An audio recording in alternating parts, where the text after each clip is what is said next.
나의 축복의 통로입니다.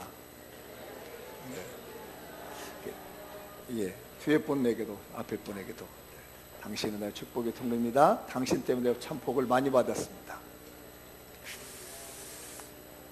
할렐루야. 저도 여러분 때문에 참 많이 행복합니다. 여러분도 저 때문에 행복해 해주세요. 예, 그렇습니다. 오늘 설교는 좀 어렵지 않을까 싶어져서 제가 많이 고민하고 기도해야 합니다. 왜냐하면 설교들이 대부분 이쪽 부분을 안 하거든요. 에스라서라고 하는 성경이 있다는 자체도 모르는 사람들도 많은데 그 안에 있는 에스라를 제가 말씀을 드리려다 보니까 고민이 되고 또 내용도 굉장히 어려운 내용이고 그래서 많이 염려하며 준비하고 기도했어요. 여러분 졸지 않고 잘 들었으면 좋겠고 또 반응을 좀 보여주시면 이 설교를 알아듣고 있구나 이렇게 제가 이렇게 할 수 있을 것 같아요.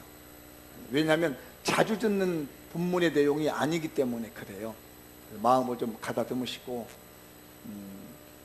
반응도 좀 보여주시고 이해가 안 되면 이렇게 이해 안 된다는 표정을 하시면 제가 이 부분에서 이해가 안 되는구나 하면 한 번 더 설명을 드리고 이해가 되는 듯 싶어지면 또 제가 넘어가도록 하겠습니다. 오늘 설교할 내용은 제가 에스라서 7장, 8장, 9장, 10장 그리고 느헤미야서 8장까지 8장만 뽑아서 1장부터 7장까지 느헤미야서는 빠지고요. 설교가 에스라서 7장, 8장, 9장, 10장 그리고 느헤미야 8장 이 내용에 에스라라는 사람이 나와요. 그 성경 내용을 좀 다 설명해 드릴 거예요. 다 찾지는 않을 거고요. 제가 흘러가듯이 중요한 내용들만 말씀을 좀 드려보려고 합니다. 그 유대인들의 율법학자들을 랍비라고 합니다. 유대인들의 선생님들. 랍비들이 제2의 모세가 있다고 얘기를 해요. 제1의 모세는 누군지 아시나요? 뭐 하는 사람이었어요? 창세기, 출애굽기, 레위기, 민수기, 신명기의 저작자를 모세라고 하잖아요. 그러니까 율법에 정통한 사람. 그러니까 이 유대인들로는 토라라고 합니다. 창세기, 출애굽기, 레위기, 민수기, 신명기 이 5권을 뭐라 한다? 토라. 토라라는 말 우리말 아니에요. 히브리 말입니다. 이게 우리말로 바꾸면 율법이란 말이에요. 이 토라가. 그러니까 이 모세가 5권의 성경을 써서 유대인들은 최고의 율법자로 생각합니다. 근데 제2의 모세가 있습니다. 그게 누구냐면 오늘 본문의 주인공인 에스라입니다. 그래서 유대인들의 랍비들은 이 사람을 갖다가 제2의 모세 그만큼 율법을 정통했다는 거예요. 율법에 대한 뛰어난 이런 사람들은 대부분들이 토라를 외울 정도입니다. 토라고 아까 뭐라고요? 창세기, 출애굽기, 레위기, 민수기, 신명기 정도는 그냥 머릿속에 넣는 분이에요. 고대 유대인들은 어떻게 하냐면 이 성경을 외워가지고요 자녀들한테 외우게 만듭니다. 이걸 갖다가 뭐라면 구전이라고 하는 거예요. 입에서 입으로 성경이 전달되는 겁니다. 그게 나중에 시간이 흐르니까 기록을 남긴 거예요. 그 기록이 남는 것이 오늘날 여러분이 가지고 있는 성경이 처음에는 뭘로 전달됐다고요? 구전으로.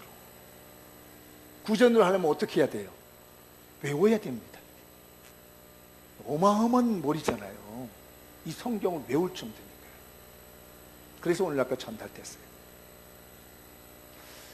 그 에스라가 바벨론에서 이제 살았습니다. 아마 제가 보기에는 70세가 미만이라면 바벨론에서 태어난 겁니다. 70세가 넘었으면 이스라엘에서 잡혀서 바벨론으로 간 거죠.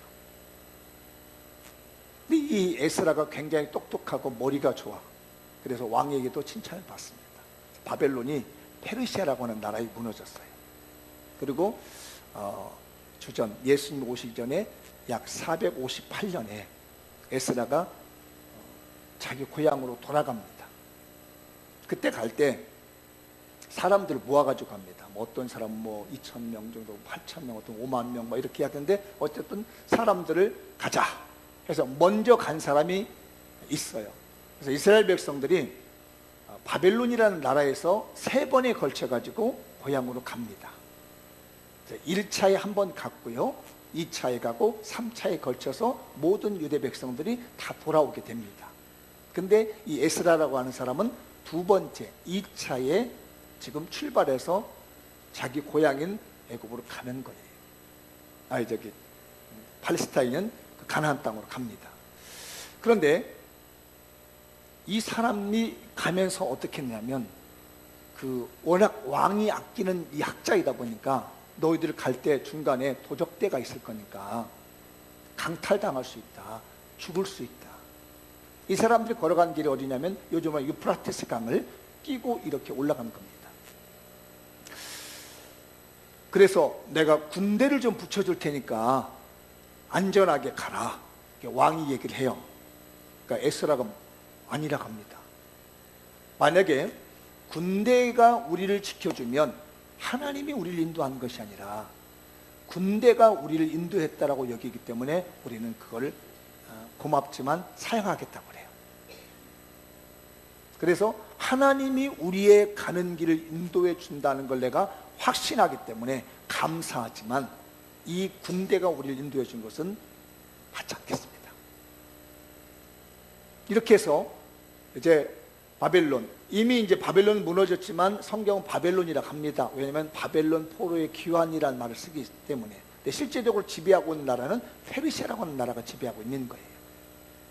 근데 이 바벨론에서 출발하다가 아하와 강이라는 곳을 만납니다. 아하와 강. 거기에 도착해가지고 이 에스라가 전 그 포로가 돌아오는 그 사람들에게 금식을 선포합니다. 우리 3일간 금식하자. 하나님께서 우리가 가는 여정을 잘 지켜줬으면 좋겠다는 마음을 가지고 우리 다 같이 금식하자.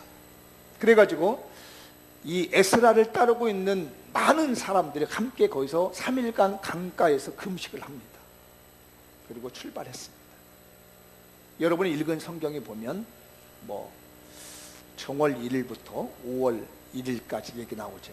제7년 아닥사스 왕 제7년. 그래서 1월, 정월인 1월이잖아요. 1월 초일일 하루 1일 이때 출발해가지고 이 여정을 몇 개월 동안 가느냐면 4개월에 걸쳐서 갑니다. 그래서 도착 시간이 5월 1일이라고 나옵니다. 5째 달 1일로 보셨죠, 성경에? 이 사람들이 걸어간 길이 4개월 동안 걸어서 예루살렘에 도착한 내용이에요. 그게 뭐 7장, 8장 이 내용이거든요. 도착했는데 너무 좋은 거예요. 왜냐하면 이미 1차에 갔던 사람들이 성전을 다 이렇게 회복시켜 놨거든요. 대충 막아놨습니다. 근데 문제가 여기서 발생하는 게 뭐냐면 이 사람들이 바벨론에서 돌아와 가지고 한 몇 개월 살면서 어떤 일이 벌어졌냐면 이방 여자들과 결혼하기 시작했습니다. 이방 여인과 유대인들이요. 이게 얼마나 심각한 문제냐면 이 성경이 이루어지고 있는 사건이 약 2500년 전 일입니다. 우리나라의 역사로 보더라도요, 한 200년 전만 흘러내려가도요, 어떤 일이 벌어지냐면, 조금 생각해 보세요. 유교 집안에, 정통적인 유교 집안이 있는데, 미국 사람하고 결혼시키겠냐, 내 딸을.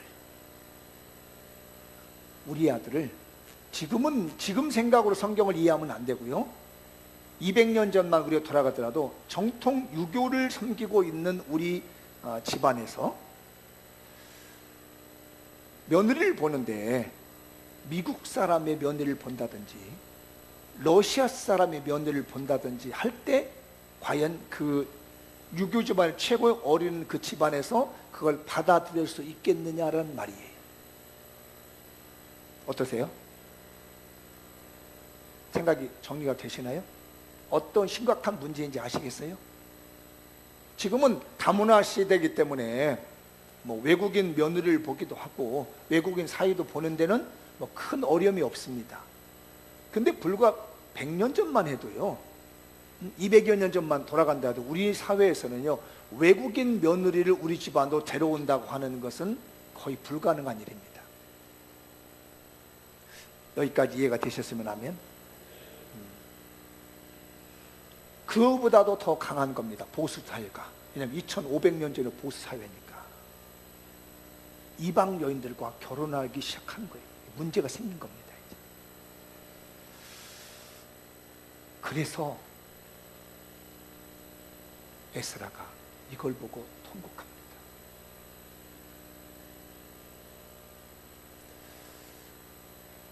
나라가 망가지고 있는 겁니다. 70년 동안 하나님의 말씀 안 지켰다고 다른 나라 가서 실컷 고생하고 돌아왔는데, 그러니까 70년 전에 태어난 사람은 이건 더 슬픔이 더 큰 거고, 그 바벨론에서 태어난 사람들은 하나님의 말씀의 율법을 잘 모르는 거예요. 이게 이방인과 결혼하는 것이 얼마나 심각하게 이 토라에 어긋나는지, 하나님의 말씀에 어긋나는지를 이 사람들이 모르는 겁니다. 물론 그 말씀을 지금 그대로 이방인, 그 외국인과 결혼하는 것을 반대한다는 건 시대적인 착오가 생기기 때문에 그 부분을 좀 고려를 해야 될 부분입니다. 그때 상황에서 이해를 해야 됩니다. 그래서 자기 혼자 어떻게 할 수가 없어요. 왜냐하면 그때 당시에 이 종교 지도자라고 하는 레위인들이 먼저 나서서 이방 여인을 데려다가 아내를 삼은 겁니다. 그러니까 우리 역사로 말한다면 유교 집안의 최고의 그 어떤 그 유교의 틀을 쥐고 있는 어른들이 일본 여자가 이쁘다고, 중국 여자가 이쁘다고, 러시아 여자가 이쁘다고 그들을 데려다가 자기 아내로 삼았다는 얘기예요. 온 집안이 어른들이. 거기다 대고 누가 당신 왜 남의 그 며느리를 그렇게 이방 여자를 데려옵니까? 왜 일본 여자를 아내로 맞아옵니까? 왜 러시아 여자를 아내로 맞이합니까? 라고 말할 수 있는 사람이 있겠느냐는 얘기예요. 지금은 많이 인권이 회복되고 민주화가 돼가지고 백성의 힘이 나지만, 그때 당시에는 그 윗분에 있는 분들에 의해서 움직이는 기 때문에 아무도 그 사람들에 대해서 말 한마디 못하는 겁니다. 하나님의 율법의 말씀을 어기고 있는데도 아무도 말을 못해요. 이런 안 좋은 사회가 만들어진 가운데 이 에스라가 그 모습을 보고 성전에 갑니다. 성전에 가서 통곡하고 오는 거예요. 이 망가져버리는 사회, 하나님의 율법이 깨져버린 이 사회, 이것 때문에 70년 동안 포로 생활하고 왔는데 이거 정신을 못 차리고 또다시 와가지고 하나님의 말씀을 어기고 있는 이 참담한 사회를 보면서 아무도 말 한마디 못하며 누구도 찍소리를 못하는 이런 권력세계에 짓눌려가지고 옴짝달싹 못하는 사회가 되어 있는 이 한탄한 사회를 보고 말입니다, 이 에스겔을 보고 통곡을 합니다. 세상에 이럴 수가 있겠느냐고. 이런 문제 때문에 우리가 70년 동안 포로 생활을 했는데 다시 돌아와서도 여전히 이렇게 하나님의 말씀을 어기며 살아간 이 사회가 너무나 통탄스러워서 에스라가 통곡하며 웁니다. 그때 사람들이 찾아오는 거예요. 그 에스라가 통곡하며 우는 그 눈물을 보고 사람들의 마음이 움직이기 시작합니다. 저는 처음에 에스라가 뛰어난 율법학자고 학식이 풍부한 율법학자인 줄만 알았는데, 이번에 제가 설교 준비하다가 느낀 게 있습니다. 뜨거운 눈물도 있는 학자이구나. 머리가 비상하고 가슴이 차갑고 하던 사람인데도 하나님 앞에 눈물이 있는 사람이 되구나. 그래서 그 눈물에 백성들이 회개하게 됩니다. 뜨거운 눈물로 회개하도록 만든 사람이 에스라예요. 성경을 한번 읽어보도록 하죠. 제가 준비를 좀 해봤습니다. 에스라 10장 1절인데 시작. 에스라가 하나님의 성전 앞에 엎드려 울며 기도하여 죄를 자복할 때 많은 백성이 크게 통독하며 이스라엘 중에서 하나님 백성의 남녀와 어린 나이에 큰 무리가 그 앞에 모였지.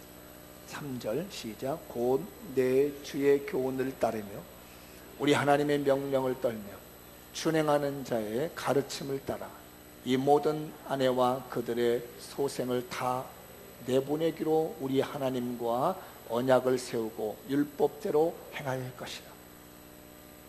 다른 말 하지 않았습니다. 성전에 와서 펑펑펑 울면서 한탄한 이 사회, 이 국가를 놓고 눈물을 흘렸더니 백성들이 찾아옵니다. 와서 말합니다. 우리가 잘못했습니다. 우리 아내들 다시 다 돌려보내겠습니다. 이방 여인들 다시 보내겠습니다. 그리고 율법을 지키겠습니다. 그리고 회복하는 역사가 이 에스라의 눈물입니다. 사랑하는 성도들이요,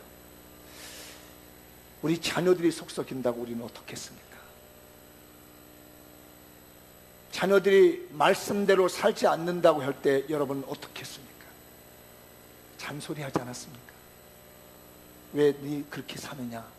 왜 네 모양이 그런 모양이냐? 여러분 공부하지 않고 놀고 있는 자녀를 위해서 여러분 어떻게 했습니까?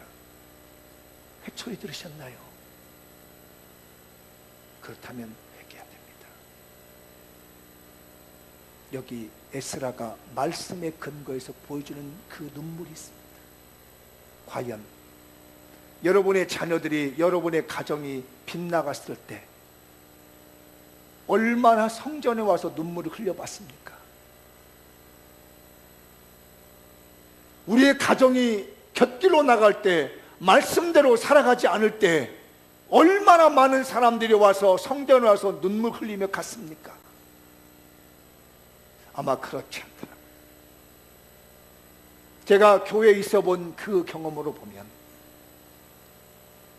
집안에 문제가 있고 자녀들의 문제가 있고 어려운 일이 있을 때 고민하고 자녀들 쫓아다니고 그 문제 해결하고 따라다닌 일은 해봤는지 모르겠지만 이 참담한 현실을 가지고 와서 하나님의 성전 앞에 나와서 통곡하며 눈물 흘리며 하나님이 이 문제를 해결해 주셔야 한다고 하면서 이 참담한 현실을 봐줘야 된다고 하면서 눈물 흘리며 뜨겁게 기도하는 사람들은 많지 않았다는 겁니다.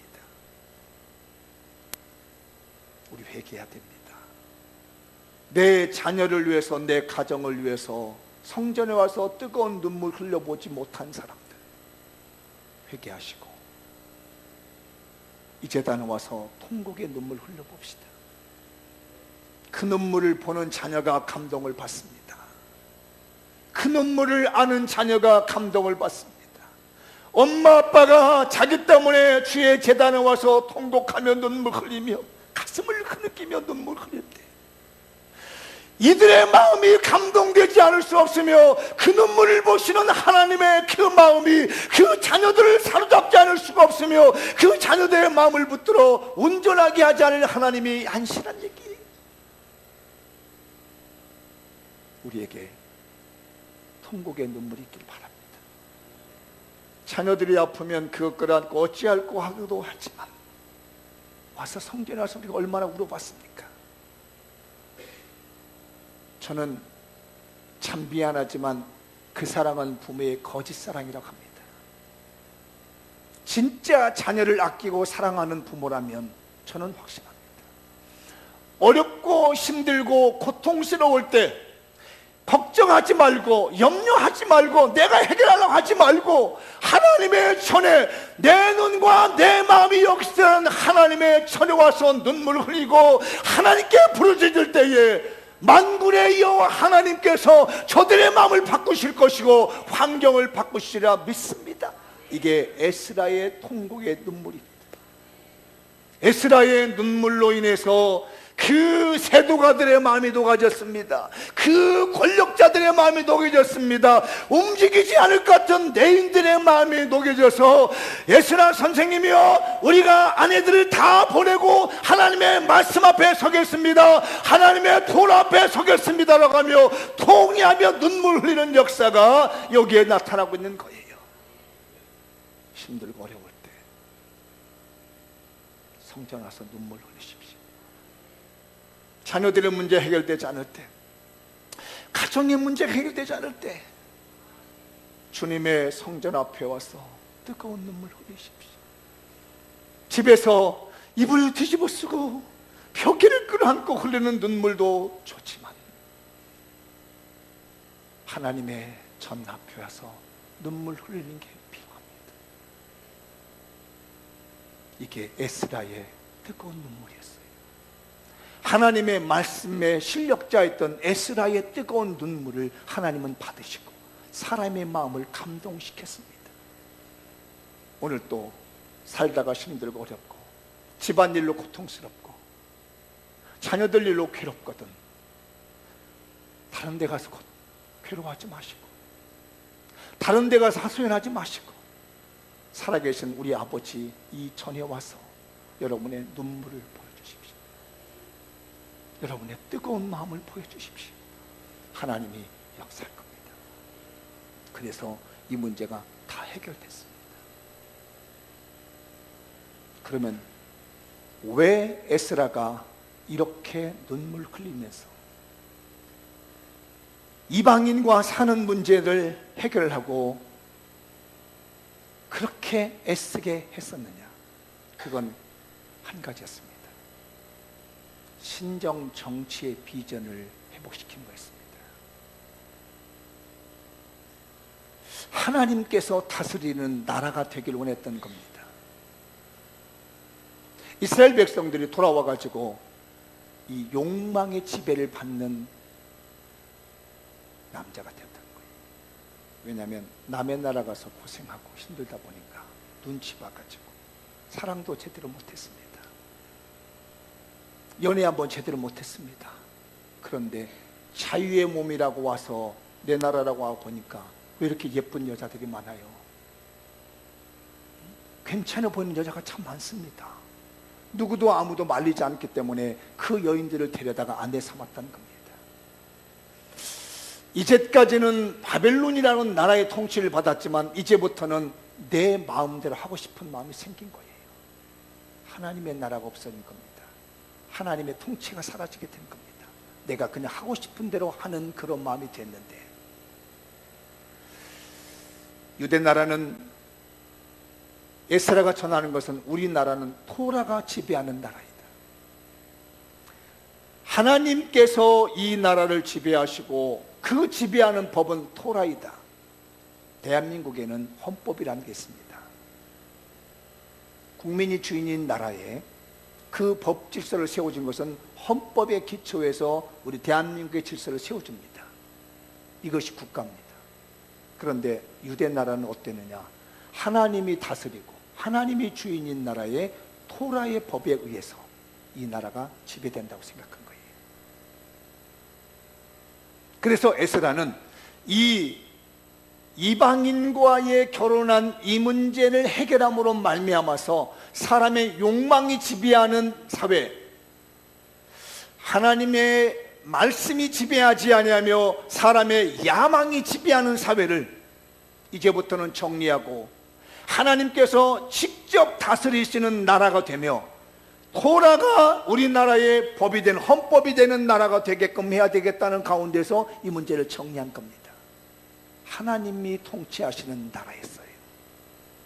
그래서 지금도 유대인들은 왜 다윗 왕을 좋아하느냐면요, 모세에 의해서 토라가 만들어지고 그 토라대로 정확하게 나라를 통치했던 왕이 다윗 왕이라고 합니다.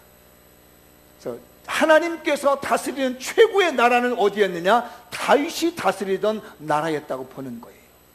그래서 지금도 국기에다가 다윗의 별을 넣어가지고 다윗이 가졌던 그 통치, 하나님이 우리나라를 통치하는 것을 꿈꾸고 있는 것이 유대인들의 신정 정치의 비전이에요. 70년 만에 돌아왔더니 하나님이 다스리기는 뭘 다스려? 이방 나라가 다스렸지요. 사람의 욕망이 다스렸지요. 자기의 야망이 다스렸기 때문에 이제부터 이거 정리하면서 우리는 하나님이 다스리는 국가가 되자. 우리 대한민국도 하나님이 다스리는 국가가 되시고 여러분의 가정도 하나님이 다스리는 국가가 가정이 되십시오. 내 욕망이 다스리는 게 아니라요, 내가 하고 싶은 대로 하는 것이 아니라 하나님의 법에 의해서 과연 이게 가능한가를 보는 겁니다. 이 신정 정치의 비전을 세워준 사람이 그게 바로 에스라예요. 여러분들이 여러분의 가정을 신정 정치로 회복하십시오. 우리 가정은 하나님이 다스린다. 내 야망이 다스리는 게 아니고 내 계획이 우리가 이끌어가는 것이 아니라 하나님께서 우리 가정을 이끌어 가시고 내 인생을 책임져 준다. 저 뒤에 벌써 앉아 계신 여러분들 제발 부탁합니다. 하나님이 다스리는 인생이 되셨으면 좋겠어요. 여기 앞에 계신 여러분들 하나님이 다스리는 나라가 되셨으면 좋겠어요. 여러분의 마음을 하나님이 다스렸으면 합니다. 오늘도 아마 그럴 겁니다. 예배 드리러 올 때 야, 좀 늦게 가자. 피곤한데 뭐 일찍 가서 뭐 앉아있냐. 그냥 설교 딱 끝날 무렵에 나 왔다고 하는 표시만 하고 가면 어떻겠느냐. 이게 누구와 말을 하고 있을까요? 내 마음이 그렇게 말하고 있는 겁니다. 그러나 하나님의 법은 뭐랍니까? 주의를 온전히 지켜라. 다스림을, 누구의 다스림을 받고 있느냐는 얘기입니다. 이방 여인을 사랑했던 이 남자들은요, 하나님의 법보다는 자기 마음의 법이 자기를 다스렸습니다. 오늘 이후로 하나님이 다스리는 나라가 되시고 하나님이 다스리는 여러분의 마음이 되셨으면 좋겠어요. 그래서 토라의 민족이 위대한 민족이 된 겁니다. 하나님의 말씀을 법으로 삼고 있는 백성들이 위대한 백성이 되는 거예요. 하나님의 말씀의 법이 다스리는 가정이 위대한 가정이 되는 겁니다. 신정 정치의 비전이 회복되기를 바랍니다. 그러고 난 다음부터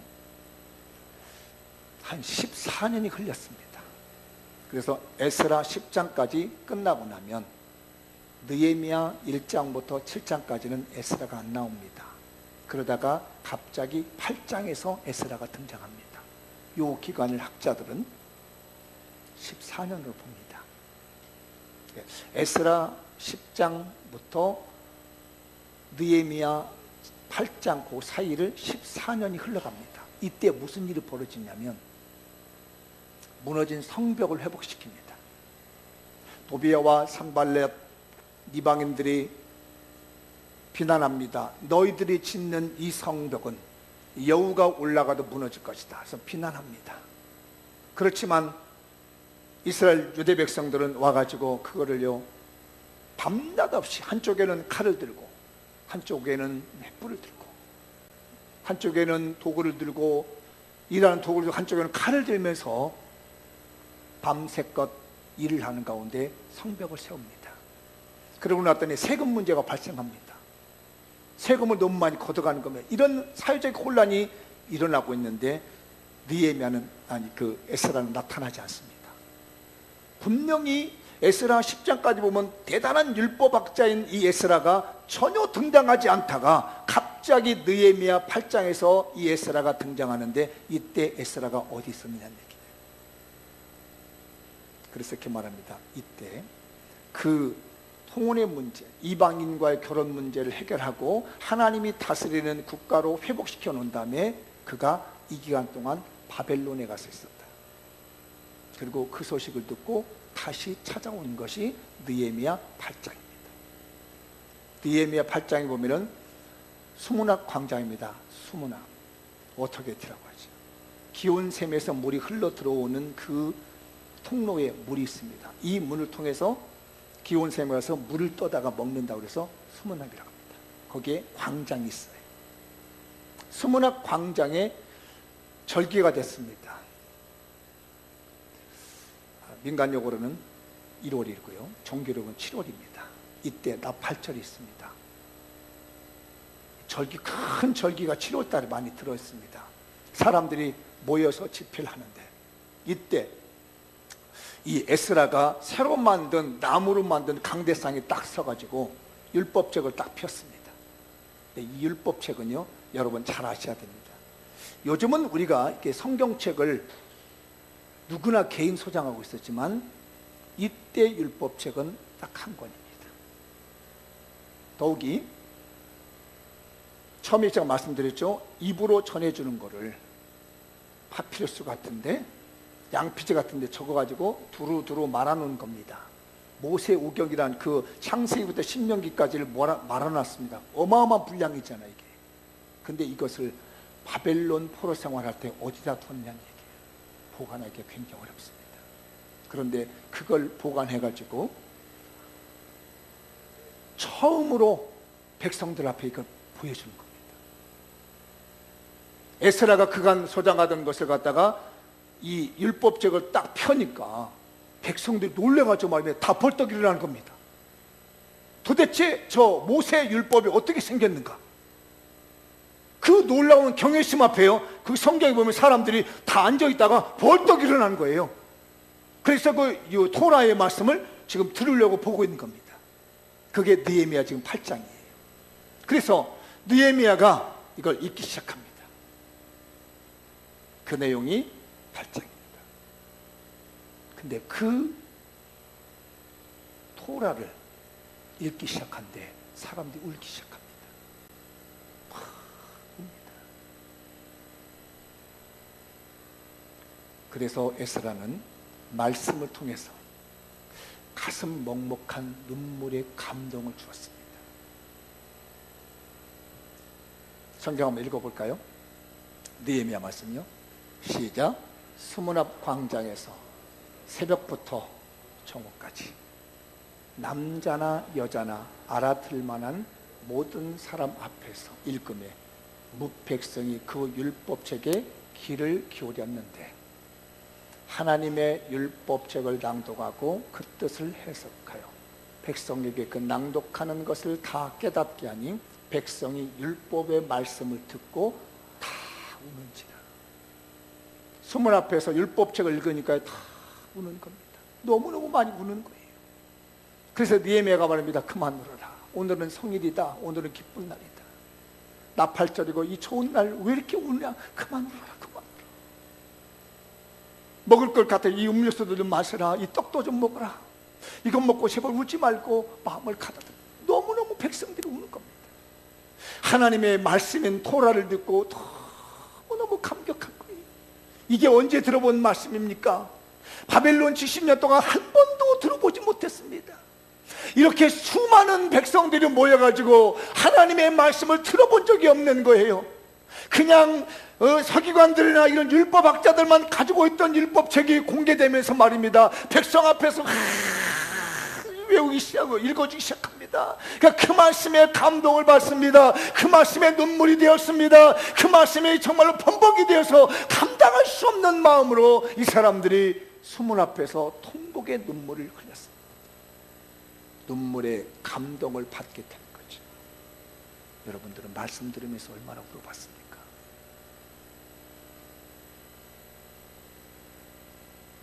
제가 고민이 됐습니다.